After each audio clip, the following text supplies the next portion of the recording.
রামনারায়ণ রাম। পূর্বাভাস। আজ হিংসায় উন্মুক্ত পৃথিবীতে শত অশান্তির মাঝে সবাই চায় একটু শান্তি, পরম শান্তি, পরম আনন্দ। কতভাবে জীব কত কিছু করে যাচ্ছে, তবুও সেই আনন্দ, সেই শান্তি মিলছে না। প্রকৃতি যেন বলছেন, সাময়িক লালসায়, কামের উন্মাদনায়, স্বাধিষ্ঠানে এক বিন্দু বীর্যপাতের যে আনন্দ পাচ্ছ, তাতেই উথাল পাথাল হয়ে যাচ্ছে। এরই জন্য কত ঝগড়া, বিবাদ, বিচ্ছেদ, কত অশান্তি, মারামারি, কাটাকাটি, কত কি হয়ে যাচ্ছে।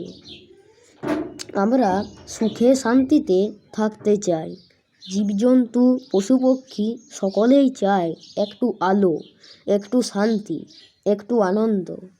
কাজেই জীবজগৎ একমুখী হয়ে শান্তির জন্য ধাইছে। কেহ সিদ্ধির দিকে, কেহ নির্বাণের দিকে, কেহ দর্শনের দিকে, কেহ স্পর্শনের দিকে সাধনা করছে, কিন্তু আসলে চাইছে শান্তি। ইহাই যদি প্রকৃতির নিয়ম হয়, বাচ্চা শিশুও শান্তি চায়। সকলেই চায় একটু উপশম। প্রকৃতি বলছেন, হে অবুঝ, হে মূর্খ, স্বাধিষ্ঠানের এক ফোঁটার আনন্দে তুমি আত্মহারা। কিন্তু প্রকৃতির ভিতরে অবিরাম আনন্দের যে ঢেউ বয়ে চলেছে, আমি যে আনন্দে, চিদানন্দে আছি আমার মহাশূন্যে, সেই বার্তা জানাবার জন্য এই এক ফোঁটার নমুনা দিয়ে সবাইকে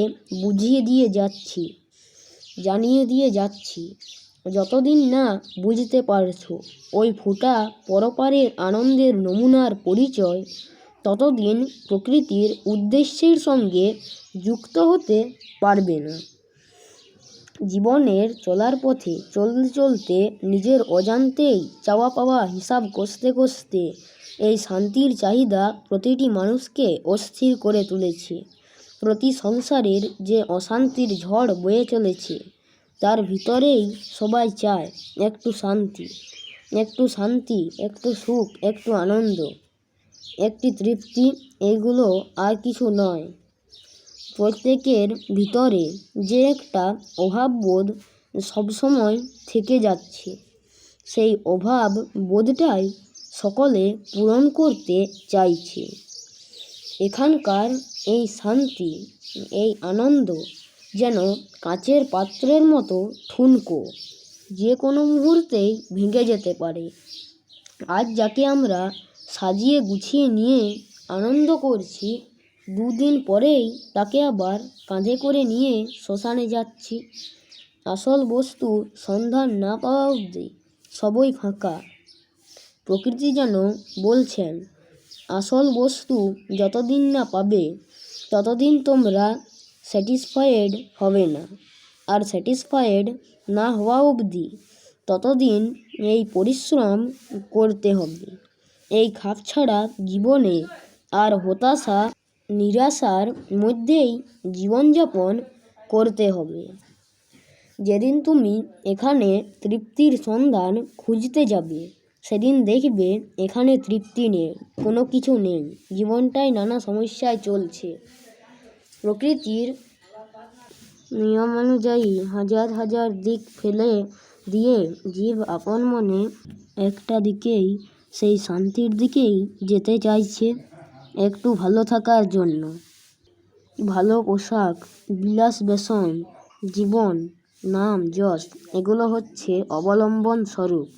এগুলোকে ধরে ধরে ভিতরকার অন্তর্নিহিত সুরের শান্তির দিকেই জীব যাচ্ছে। আজ পৃথিবীর সর্বত্রই অশান্তি। কি ধনী, কি বিত্তশালী, কি দরিদ্র, কি ভিক্ষুক, প্রত্যেকেই অশান্তির মধ্যে রয়েছে।